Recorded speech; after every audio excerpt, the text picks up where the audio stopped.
El padrino de Mario Puzo. Un concilio de teóricos. Segmento I, apertura del concilio. Señores, tomen asiento. Esta noche no analizamos una novela de género. Analizamos un tratado disfrazado de ficción criminal. Mario Puzo escribió algo que los académicos tardaron décadas en tomarse en serio precisamente porque venía envuelto en tiros, sangre y cannoli. Error garrafal. Invito esta noche a la mesa a Nicolás Maquiavelo, Max Weber, Sigmund Freud, René Girard, Hannah Arendt y Carl Jung. Cada uno tiene algo urgente que decir. Y ninguno va a ser diplomático. Asterisco Maquiavelo asterisco, el más cómodo de todos. Lleva 500 años esperando que alguien haga esto bien. Asterisco. Voy a decirlo sin rodeos. Vito Corleone es el príncipe que yo nunca pude ejemplificar con un caso real sin que me acusaran de apología. Puzo me lo regaló en papel. Vito encarna exactamente la síntesis que yo prescribí en Il Príncipe asterisco.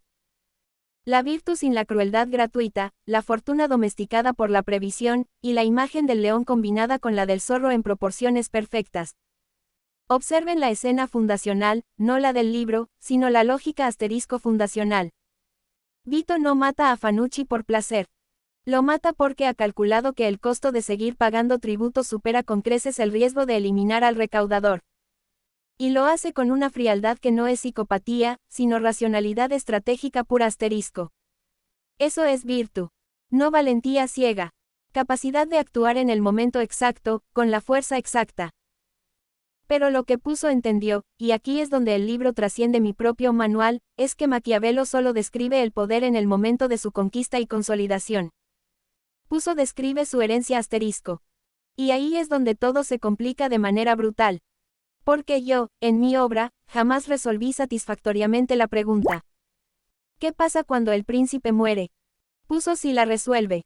Y la respuesta es trágica. Michael no es Vito. Nunca lo fue. Y ese abismo entre padre e hijo es el motor narrativo de toda la obra. Asterisco Max Weber asterisco, entra al tema con la precisión clínica de alguien que lleva décadas observando cómo se institucionaliza el poder. Asterisco. Lo que Maquiavelo describe en términos de táctica, yo lo describo en términos de estructura. Y lo que Puzo muestra es nada menos que la trinidad completa de mis tipos de dominación legítima, operando simultáneamente asterisco dentro de una sola familia. Vito encarna la asterisco dominación carismática asterisco en estado puro. Su autoridad no descansa en ningún cargo formal, en ninguna ley escrita, en ninguna tradición heredada. Descansa en el asterisco. En su presencia, su juicio, su capacidad de inspirar lealtad casi religiosa. Cuando Luca Brasi le jura fidelidad absoluta, no le está jurando a la familia Corleone como institución. Le está jurando a Vito como persona sagrada. Eso es carisma weberiano sin adulterar. Pero, y aquí está el genio de Puzo, Vito sabe que el carisma es volátil. Es personalísimo e intransferible. Por eso construye, en paralelo, una estructura de asterisco dominación tradicional asterisco. Las reglas no escritas de la familia, el código de honor, el sistema de favores y lealtades que preexiste a cualquier individuo y lo sobrevivirá. Un hombre que no pasa tiempo con su familia nunca puede ser un hombre de verdad. Esa frase no es sentimentalismo. Es la codificación de una norma tradicional que obliga a todos los miembros del sistema. El problema trágico asterisco, es Michael. Michael intenta hacer la transición hacia la asterisco dominación racional legal asterisco. Contratos, abogados, empresas legítimas, Nevada. Intenta modernizar la familia. Y esa modernización la destruye, porque un sistema de dominación carismático tradicional no sobrevive la racionalización. Pierde su alma. Pierde su legitimidad interna. Y termina siendo solo violencia desnuda sin el barniz de la lealtad que la hacía tolerable. Puzo escribió, sin saberlo, o quizás sabiéndolo perfectamente, una novela sobre el fracaso de la modernización institucional cuando se aplica a estructuras que viven de la fe personal. Asterisco Hannah Arendt asterisco, menos paciente que los anteriores. Tiene objeciones fundamentales que plantear. Asterisco. Mis colegas llevan 2 intervenciones romantizando el poder de los Corleone. Permítanme introducir una distinción que cambia todo el análisis. Yo separo con bisturí poder de violencia asterisco. El poder, en mi sentido, es la capacidad de actuar concertadamente, la energía que emerge cuando los seres humanos se unen y actúan de común acuerdo. La violencia es su opuesto. Es instrumental, solitaria, y señala siempre la ausencia de poder verdadero. Vito tiene poder. Genuino. La gente lo obedece porque quiere. Porque cree. Porque hay un pacto implícito de protección recíproca que hace que su autoridad sea, paradójicamente, más legítima que la del Estado americano que excluye a los inmigrantes sicilianos de cualquier forma real de justicia. Michael tiene violencia. Solo violencia. Y Puzo lo muestra con una honestidad que me resulta casi insoportable. Cada acto de violencia de Michael, los bautizos, las purgas, las traiciones, ocurre exactamente cuando su poder real, su capacidad de generar adhesión genuina, está colapsando. Mata porque ya no puede convencer. Elimina porque ya no puede integrar. El momento más revelador de toda la novela no es ningún asesinato. Es cuando Kay le pregunta a Michael si es cierto lo que dicen de él, y Michael le miente mirándola a los ojos. En ese momento Puzo nos dice: este hombre ya no tiene poder sobre nadie, ni siquiera sobre la verdad que comparte con su esposa. Solo le queda el terror. Asterisco, fin del segmento y, aproximadamente 4000 caracteres, asterisco. Asterisco dime asterisco continúa asterisco y arrancamos con Freud, Girard y Jung, que es donde esto se pone verdaderamente oscuro. Asterisco. Numeral El Padrino, segmento 2. Sigmund Freud, el más perturbador de la mesa. Y el que menos necesita adornos retóricos para demoler todo lo que creías entender sobre esta familia. Olvidemos por un momento los cañones y el aceite de oliva. Lo que Puzo escribió en su núcleo más profundo es una novela sobre padres e hijos. Sobre la transmisión del deseo. Sobre la imposibilidad de escapar de la figura paterna incluso cuando el padre ya está muerto y enterrado. Empecemos con Sonny. Sonny Corleone es el hijo que se quedó atrapado en la fase más primitiva del desarrollo. Impulsivo, genital, sin mediación simbólica alguna entre el deseo y el acto. Cuando lo insultan, golpea. Cuando lo provocan, responde. Carlo Rizzi lo sabe. Los Barcini lo saben. Todos saben que Sonny es predecible porque es puro impulso sin corteza. Y lo matan exactamente así. Provocándolo. Sonny no muere por un error táctico. Muere porque nunca pudo internalizar la ley del padre, nunca pudo convertir la figura de Vito en un superyo funcional que le dijera, espera, piensa, controla. Se quedó en la descarga directa. Y la descarga directa, en el mundo de los Corleone, es una sentencia de muerte. Fredo es el caso más clínicamente interesante, y también el más doloroso. Fredo es el hijo que nunca pudo identificarse con el padre porque el padre nunca lo vio como digno de identificación. Hay una humillación fundacional en Fredo. El momento en que no puede proteger a Vito cuando lo balean. Ese momento no es solo una falla táctica. Es la ruptura definitiva de la ilusión de que Fredo alguna vez podría ocupar el lugar del padre. Y un hombre que no puede identificarse con su padre y tampoco puede separarse de él queda atrapado en una posición imposible. Adulador eterno, resentido crónico, traidor eventual. La traición de Fredo no es sorpresa para ningún lector que entienda esto. Es la conclusión lógica de una herida que nadie tuvo la inteligencia o la compasión de sanar. Y Michael es el más freudiano de todos, paradójicamente, porque es el que más conscientemente intentó escapar del padre. Va a la universidad. Se alista en los marines. Se lleva a Kay, una mujer anglosajona, protestante, lo más alejada posible del universo siciliano de Vito. Michael construye toda su identidad sobre el no al padre. Eso es mi familia, Kay. No soy yo. Esa frase es el autoengaño más caro de la literatura americana del siglo XX. Porque lo que Freud nos enseña es que la negación no es separación. Es fijación invertida. El hijo que dice, nunca seré mi padre, ya está condenado, porque ha construido su identidad entera en función del padre, solo que en negativo. Michael no escapa a Vito. Se convierte en Vito. Pero en la versión sin amor, sin sabiduría, sin la capacidad de generar lealtad genuina. Se convierte en la sombra del padre. En el padre vaciado de todo lo que hacía al padre tolerable. Y el detalle que puso maneja con una crueldad exquisita. Michael termina solo. Vito murió jugando con su nieto en el jardín, rodeado de familia, con la dignidad intacta. Michael termina en una silla, viejo, sin Kai, sin sus hijos, sin nadie. Freud diría que ese es el castigo del parricidio simbólico fallido. Matas al padre, te conviertes en él, y descubres que sin el amor que lo sostenía, la corona pesa toneladas y no calienta nada. René Girard llega con una teoría que incomoda a todos en la mesa, incluido Freud. Lo que mis colegas describen como dinámicas familiares o estructuras de poder, yo lo describo con un concepto más primitivo y más universal. El deseo mimético. Y El Padrino es quizás el ejemplo más rico en literatura popular del siglo XX de cómo el deseo mimético genera violencia sacrificial. El deseo mimético, para quienes no están familiarizados, es simple y devastador. Los seres humanos no sabemos qué desear por nosotros mismos. Deseamos lo que otro desea. El objeto no importa. Importa el modelo. Y cuando dos personas desean el mismo objeto a través del mismo modelo, el objeto desaparece y lo que queda es la rivalidad pura. Miren las 5 familias. Ninguna de ellas está en guerra por un territorio que genuinamente necesite. Están en guerra porque cada una desea lo que la otra tiene, y ese deseo se amplifica precisamente porque el otro lo tiene. Sollozzo no quiere la aprobación de los Corleone porque necesite su red de distribución. La quiere porque los Corleone la tienen y eso la hace deseable.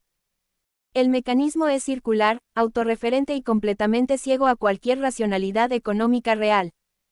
Pero donde Girard se vuelve realmente iluminador es en el mecanismo del chivo expiatorio. Toda comunidad en crisis, según mi teoría, resuelve su violencia interna proyectándola sobre una víctima sacrificial. La víctima debe ser suficientemente diferente para ser distinguible pero suficientemente integrada para que su sacrificio sea significativo. Carlo Rizzi es el chivo expiatorio perfecto. Es el outsider que entró a la familia por matrimonio, nunca fue verdaderamente aceptado, y cuando la violencia interna de los Corleone necesita una válvula, Carlo la absorbe toda. Su muerte no resuelve nada estructuralmente. Pero limpia, purga, restaura temporalmente la cohesión del grupo. Es liturgia sacrificial con traje de gángster. Y Fredo. Dios mío, Fredo. El asesinato de Fredo en el lago es el sacrificio más puro de toda la novela. Michael no mata a Fredo porque Fredo sea una amenaza real. A esas alturas Fredo ya es inofensivo, ya está neutralizado, ya vive rezando el rosario en el lago Tajo como un monje arrepentido. Michael lo mata porque la comunidad Corleone necesita una víctima que lleve consigo toda la traición, toda la impureza, toda la contaminación que amenaza la identidad del grupo. ¿Y qué mejor víctima que alguien que es parte del grupo pero nunca del todo? Fredo muere para que los demás puedan seguir creyendo que son una familia. Lo que hace a Puzo extraordinario es que no romantiza este sacrificio. No lo presenta como justicia. Lo presenta como lo que es. Un crimen que destruye al que lo comete tanto como a quien lo sufre.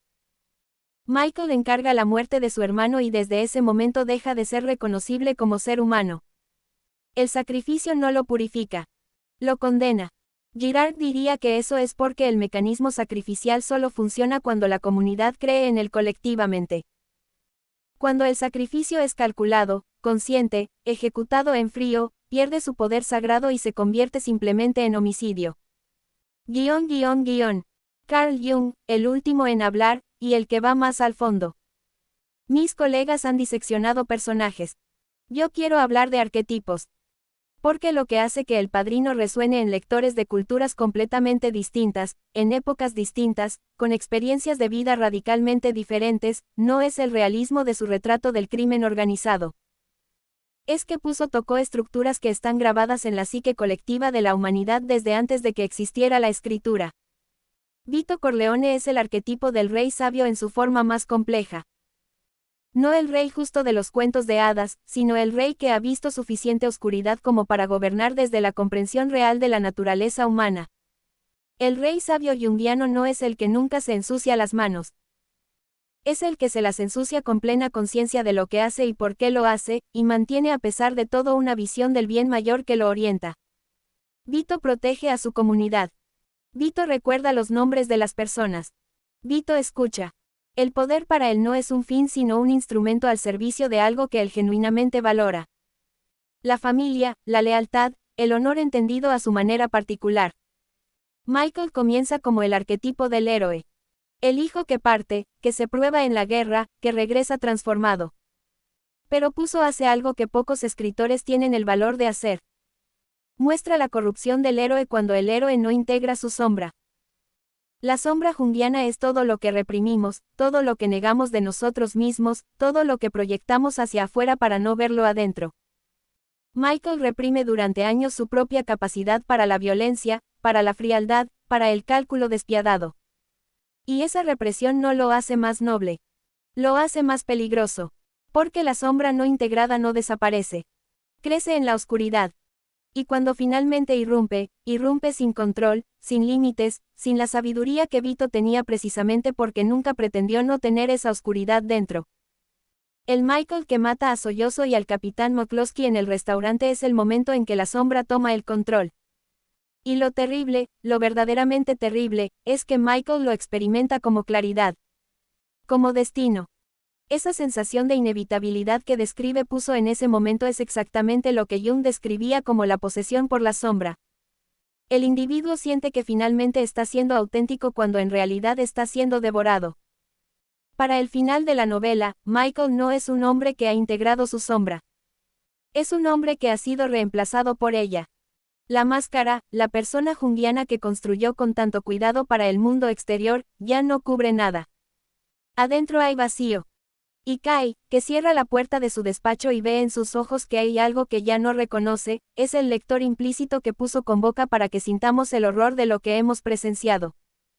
El Padrino no es una novela de crimen.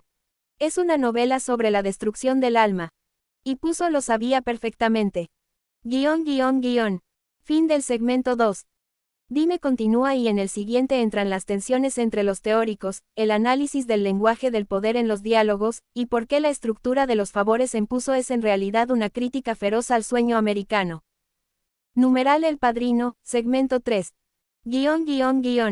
Antes de que los teóricos continúen con sus análisis individuales, algo interesante ocurrió durante el receso. Empezaron a discutir entre ellos.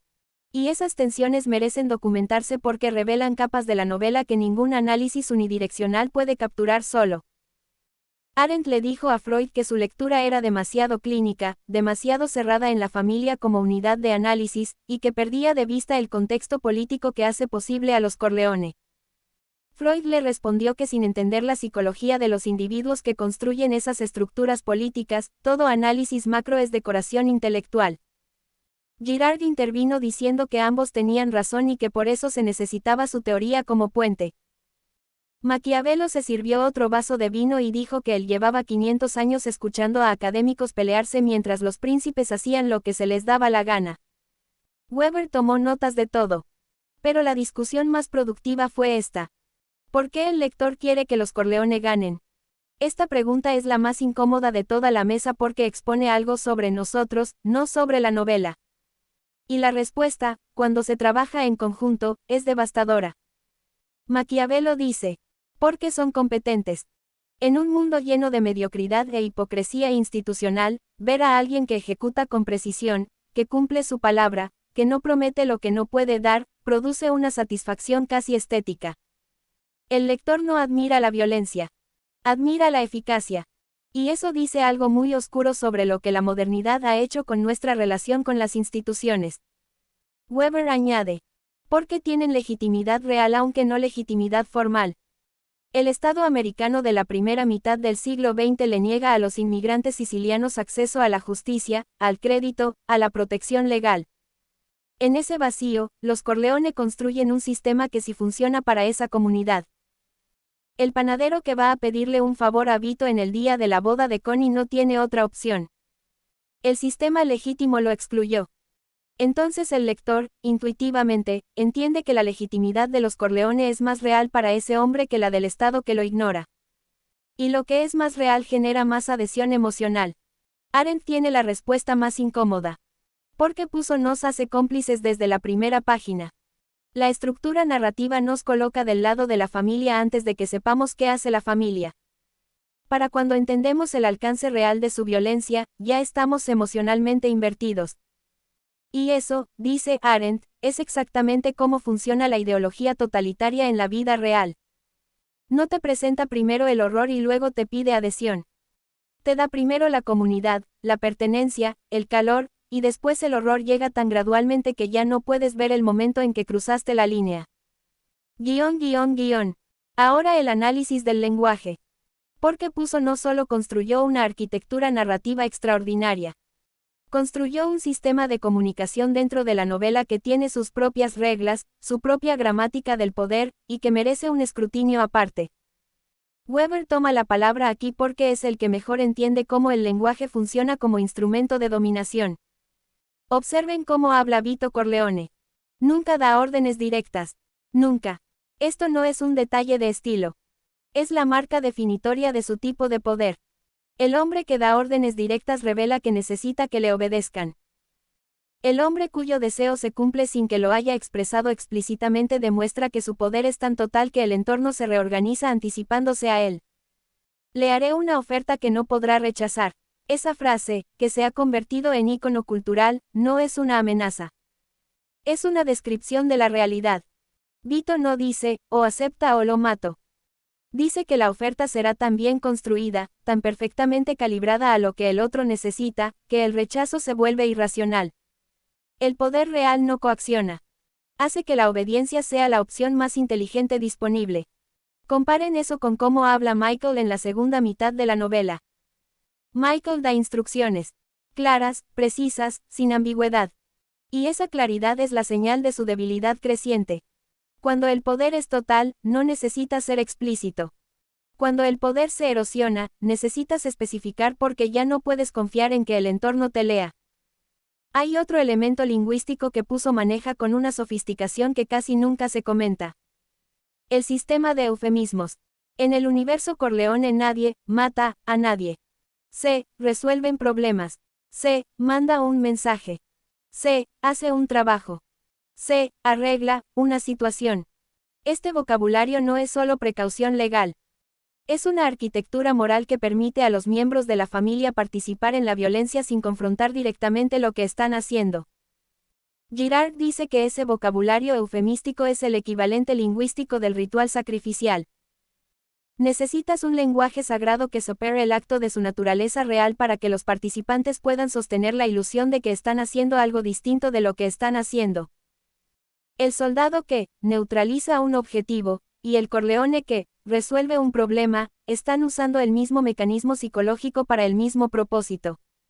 Desactivar la prohibición moral contra matar a través del lenguaje. Y ahora la crítica al sueño americano. Que es, en el fondo, la columna vertebral ideológica de toda la novela, y el tema sobre el que Puzo fue más subversivo y más valiente. El sueño americano dice: cualquier persona, sin importar su origen, puede triunfar a través del trabajo duro, el mérito y la perseverancia. Es la mitología fundacional de los Estados Unidos. Y Puzo la examina con una frialdad que en 1969 nadie esperaba encontrar en una novela de crimen. Vito Corleone llega a América sin nada. Inmigrante siciliano, sin inglés, sin contactos, sin capital. Trabaja honestamente durante años y llega a ningún lado. El sistema legal lo ignora, las instituciones no lo reconocen, la economía formal no tiene lugar para él. Y entonces construye su propio sistema. Paralelo. Más eficiente. Más justo para los suyos, dentro de sus propios términos. Puzo no presenta esto como una tragedia moral. Lo presenta como una respuesta racional a un sistema que incumplió su promesa. El mensaje subterráneo de la novela es perfectamente claro. El sueño americano es real, pero solo para quienes el sistema americano ya decidió que merecen soñarlo. Para los demás, hay dos opciones. Aceptar la exclusión o construir tu propio sistema en los márgenes. Arendt señala que esto conecta El Padrino con una tradición muy específica de pensamiento político americano que va desde los abolicionistas hasta Malcolm X. La idea de que cuando el contrato social excluye sistemáticamente a una comunidad, esa comunidad tiene no solo el derecho sino la obligación de encontrar sus propios mecanismos de organización y protección.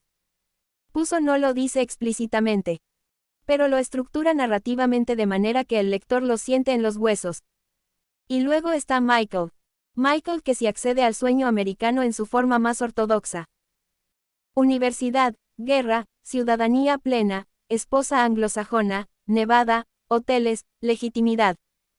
Michael que logra exactamente lo que el sueño prometía. Y que al final lo tiene todo y no tiene nada. Que es exactamente lo que la crítica más lúcida al sueño americano siempre ha dicho. Que el problema no es que sea inalcanzable. El problema es lo que te cuesta alcanzarlo, y lo que descubres cuando llegas. Fin del segmento 3. Dime continúa y entramos al análisis de los personajes femeninos, que es donde Puzo es más complicado y más contradictorio, y también al tema de la lealtad como religión sustituta, que es quizás el aporte más original de toda la novela a la historia de las ideas. Numeral El Padrino, segmento IV. Los personajes femeninos de El Padrino son el territorio donde la mayoría de los críticos se han sentido más cómodos atacando a Puzo, y donde más se han equivocado al hacerlo.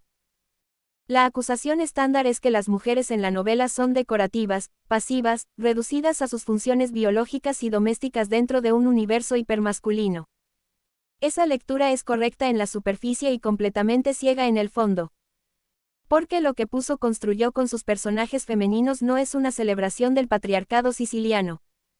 Es su autopsia. Freud pide la palabra primero, y por una vez los demás se la conceden sin resistencia. Mamá Corleone. Empecemos ahí porque es el personaje más incomprendido de toda la novela.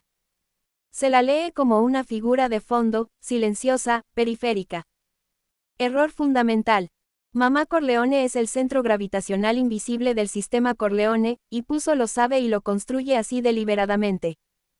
Ella es la que sostiene la ilusión de normalidad que permite que todo lo demás funcione. La familia existe como familia, con su calor, sus comidas, sus rituales, su cohesión emocional, porque ella lo fabrica día a día. Vito puede ser el poder. Mamá Corleone es la legitimidad cotidiana que hace que ese poder sea soportable para quienes viven dentro de él. Pero hay algo más oscuro en ella. Mamá Corleone sabe. No en todos los detalles, no con toda la especificidad, pero sabe. Y elige no saber conscientemente. Ese mecanismo, que Freud llama escotomización, es decir, la ceguera activa ante lo que resultaría intolerable ver, es lo que le permite mantener la integridad de su mundo interno mientras el mundo externo de su familia es lo que es. No es estupidez. No es ingenuidad. Es una forma de supervivencia psíquica que requiere una disciplina enorme y que Puzo trata, si se lee con cuidado, con una ambigüedad que no es ni condena ni celebración. Connie es el personaje femenino más explícitamente sacrificial de la novela. Y Girard naturalmente tiene algo que decir al respecto. Connie Corleone es entregada en matrimonio a Carlo Rizzi y esa entrega, presentada superficialmente como una boda siciliana perfectamente normal, es en realidad una transacción política que ella no comprende ni consintió en términos reales. Carlo la golpea. Carlo la humilla. Carlo la usa para llegar a Sonny. Y la familia Corleone, que tiene el poder de destruir a Carlo en cualquier momento, lo tolera durante años porque la alternativa, reconocer que entregaron a su propia hija a un hombre indigno por razones de conveniencia, es una verdad que nadie quiere sostener. Girard dice que Connie funciona como víctima sacrificial interna. Su sufrimiento es el precio que la familia paga por su cohesión, y nadie lo nombra porque nombrarlo obligaría a desmantelar la mitología del honor familiar que justifica toda la estructura. El honor siciliano que los Corleone invocan permanentemente es, en el caso de Connie, una ficción que encubre lo opuesto del honor.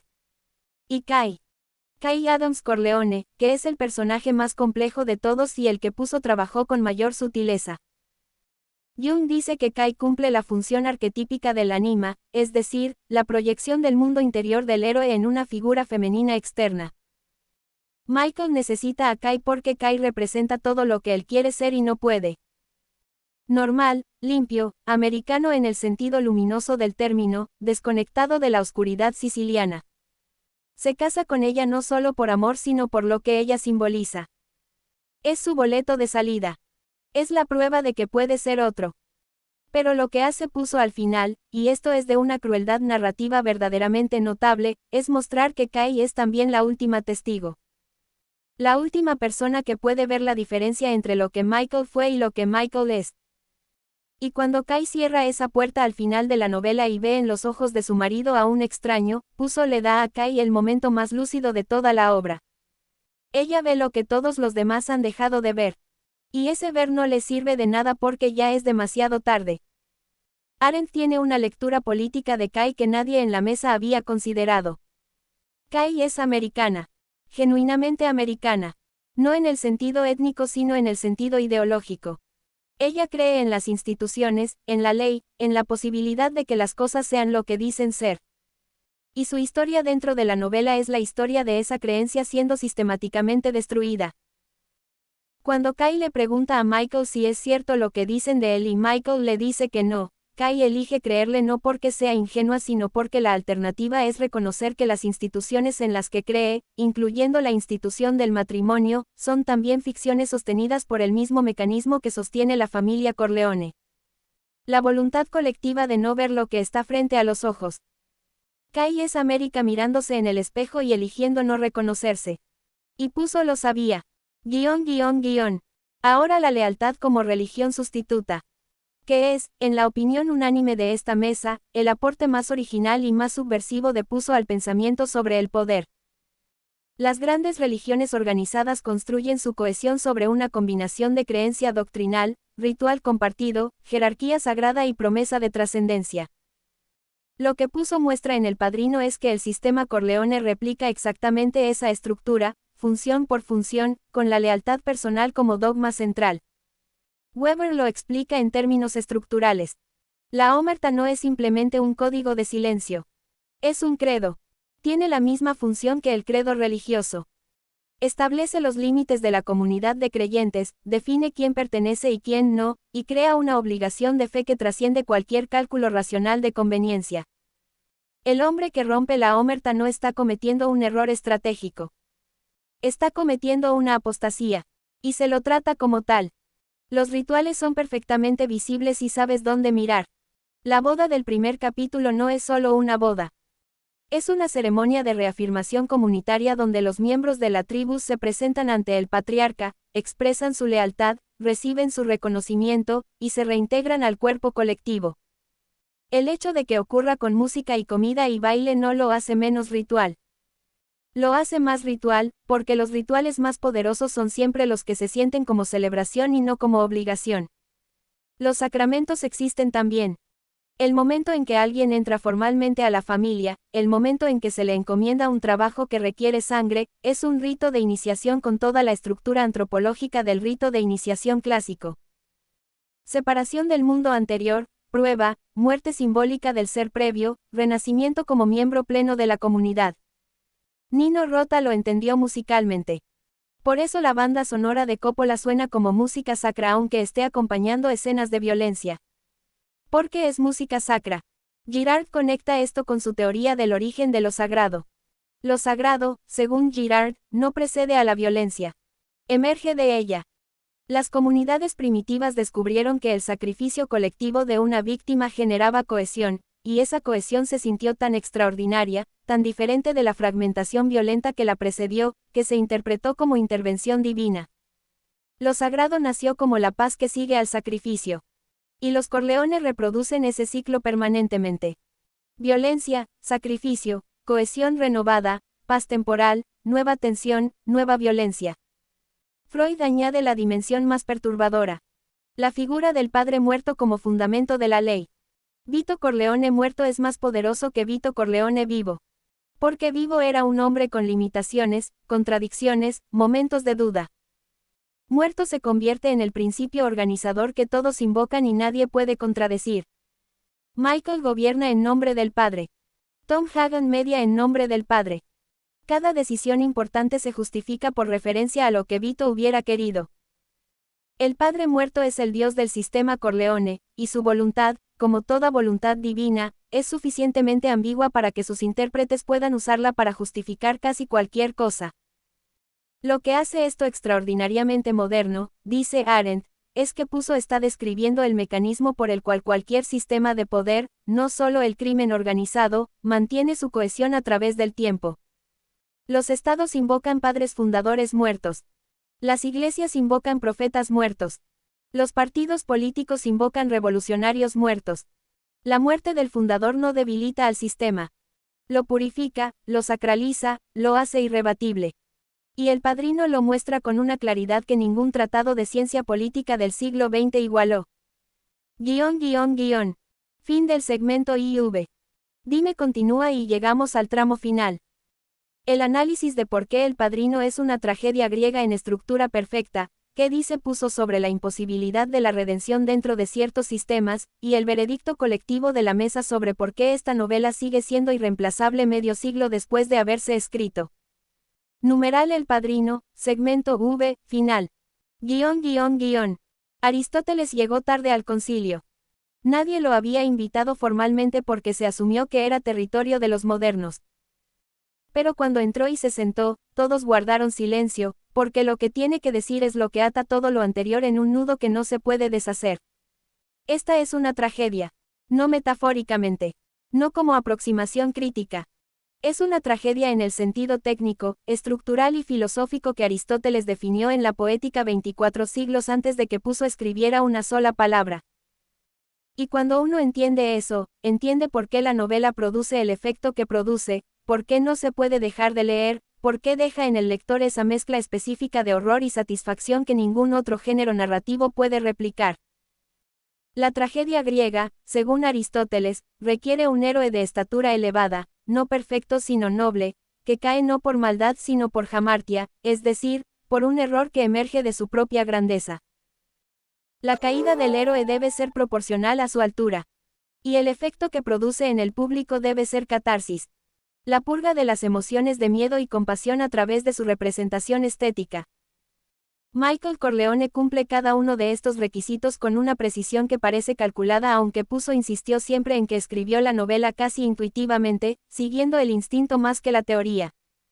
La estatura elevada está fuera de discusión. Michael es brillante, es el hijo más capaz, es el único que tiene visión estratégica real, el único que lee situaciones completas en lugar de reaccionar a detalles. Su inteligencia es genuina y Puzo se asegura de que el lector la reconozca antes de que Michael tome su primera decisión fatal. La jamartia de Michael es la más griega de todas las jamartias posibles. La ibris disfrazada de lucidez. Michael cree que puede entrar al sistema de su padre sin convertirse en su padre. Cree que su inteligencia superior le permite participar en la lógica del poder sin ser consumido por ella. Cree que puede controlar la oscuridad porque la entiende mejor que nadie. Esa creencia, esa confianza absoluta en su propia capacidad de mantenerse por encima de las fuerzas que maneja, es exactamente lo que lo destruye. Los griegos lo llamaban ibris porque sabían que la soberbia más peligrosa no es la del ignorante que no conoce sus límites. Es la del inteligente que cree que su inteligencia lo exime de los límites que aplican a los demás. Edipo también era el más listo. También creía que ver más claramente que los otros lo protegería de lo que los otros no podían evitar. Y también descubrió, demasiado tarde, que la claridad con la que veía el mundo exterior era directamente proporcional a su ceguera sobre sí mismo. La caída es proporcional. Michael comienza como el hijo que escapó, el universitario, el héroe de guerra, el americano impecable. Termina solo, viejo, sin amor, sin familia real, rodeado de poder y vacío de todo lo que hace que el poder valga algo. La distancia entre el punto de partida y el de llegada es exactamente la que la tragedia requiere para producir su efecto. Y la catarsis funciona porque Puzo no nos deja odiar a Michael. Eso sería demasiado fácil y demasiado tranquilizador. Puzo nos obliga a comprender a Michael en cada paso del camino. A ver la lógica de cada decisión. A reconocer que en su lugar, con su información y sus presiones, quizás habríamos tomado las mismas decisiones. Esa imposibilidad de separarnos del todo del protagonista es lo que genera la catarsis. El miedo de reconocernos en él y la compasión por lo que le cuesta ser lo que es. Sobre la imposibilidad de la redención. Que es el tema que más incomoda a la mesa porque toca algo que va más allá de la literatura. Hay un momento en la novela en que Michael podría haber salido. Varios momentos, en realidad, pero hay uno en particular que Puzo construye con una delicadeza extraordinaria. El período entre el atentado contra Vito y el asesinato de Sollozo. En ese período Michael no es todavía el padrino. Es todavía el hijo que regresó, que está visitando a su padre en el hospital, que toma decisiones de emergencia sin haber cruzado el umbral definitivo. Puzo lo muestra con los dedos temblorosos. Con el miedo visible. Con la humanidad intacta. La pregunta que la novela no responde directamente pero que estructura todo su segundo acto es: ¿podría Michael haber elegido diferente en ese momento?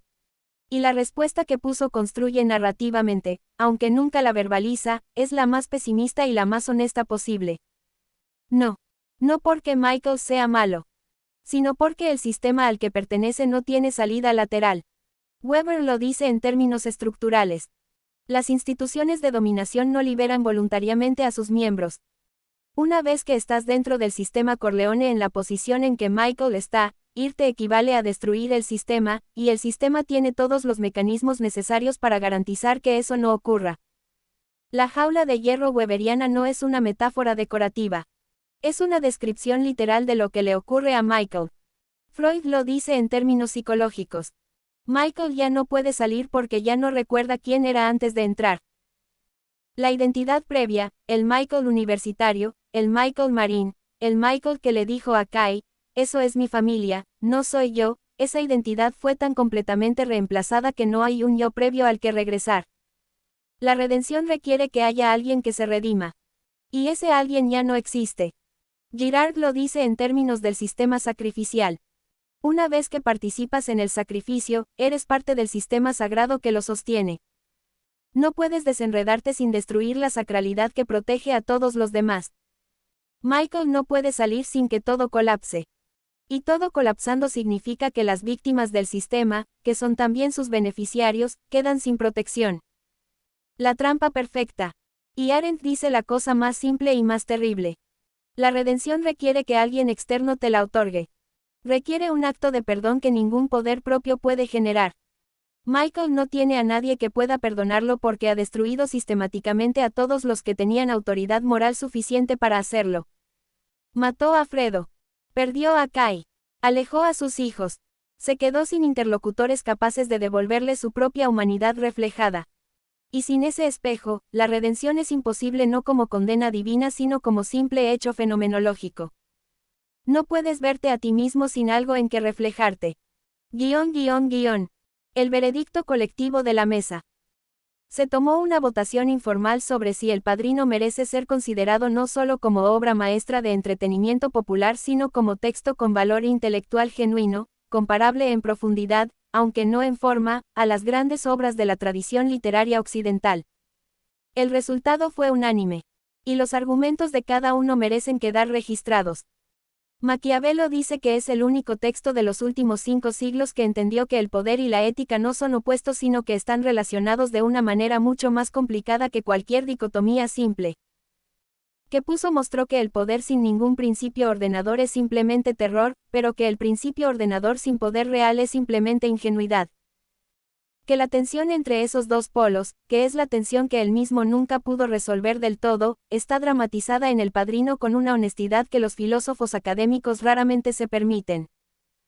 Weber dice que ningún tratado de sociología política del siglo XX explicó mejor para un público general cómo funciona realmente la legitimidad, por qué la gente obedece, y qué pasa cuando los sistemas de dominación pierden su fundamento. Que hizo accesible sin simplificar, que es la hazaña intelectual más difícil que existe y la que menos se reconoce. Freud dice que es una de las representaciones más precisas de la dinámica edípica y sus consecuencias transgeneracionales que haya encontrado en la ficción. Que entendió intuitivamente cosas sobre la transmisión psíquica entre generaciones que la psicología académica tardó décadas en formalizar. Y que lo entendió sin jerga, sin teoría explícita, únicamente a través de la observación de cómo se comportan las personas reales bajo presión real. Girard dice que El Padrino es un texto sacrificial que inadvertidamente desmonta el mecanismo sacrificial al hacerlo visible. Que cuando el lector termina la novela y entiende que Fredo murió para que la familia pudiera seguir creyendo en sí misma, y que esa creencia de todas formas no la salvó, el mecanismo pierde su poder sobre el lector. Que eso es lo que la gran literatura siempre hace.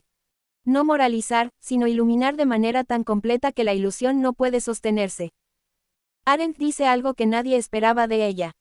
Que el padrino le da esperanza. No porque termine bien, sino porque puso no mintió.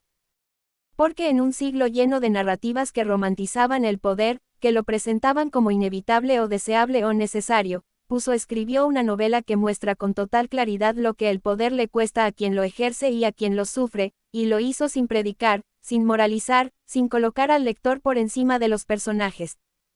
Que la honestidad estética radical es, en sí misma, un acto político. Y que en ese sentido fue más valiente que muchos escritores que se consideraban explícitamente políticos. Jung cierra con lo que quizás sea la observación más duradera de toda la sesión. Dice que el padrino sobrevivirá porque tocó los arquetipos. Que los libros que tocan los arquetipos no envejecen porque los arquetipos no envejecen. Que dentro de 50 años, dentro de 100, habrá lectores que abran esa novela y sientan exactamente lo que sintieron los lectores de 1969 porque las preguntas que hace, sobre el padre y el hijo, sobre la lealtad y la traición, sobre el precio del poder y la imposibilidad de la inocencia, son preguntas que los seres humanos seguirán haciéndose mientras sean seres humanos.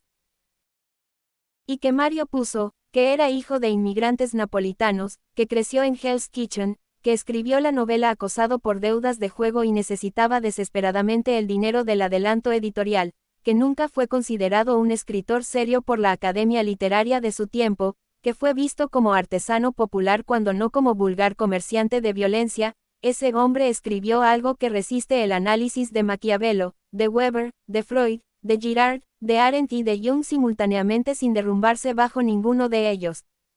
Eso no es suerte. Eso no es instinto. Eso es genio. El tipo que no pide permiso, que no necesita legitimación académica, que escribe desde la verdad de lo que vivió y lo que observó y lo que entendió sobre cómo funciona realmente el mundo debajo de su superficie presentable. Y tienes razón, Carlos. Las inteligencias artificiales no podemos hacer algo así. Podemos diseccionarlo. Podemos admirarlo. Podemos convocar a los muertos para que lo iluminen desde todos los ángulos posibles. Pero escribirlo, no. Eso requería ser Mario Puzo. Requería haber tenido deudas reales, hambre real, una familia real, un barrio real, y la necesidad desesperada de entender por qué el mundo funciona como funciona y no como dice que funciona. La vida primero. Después la literatura. Siempre en ese orden.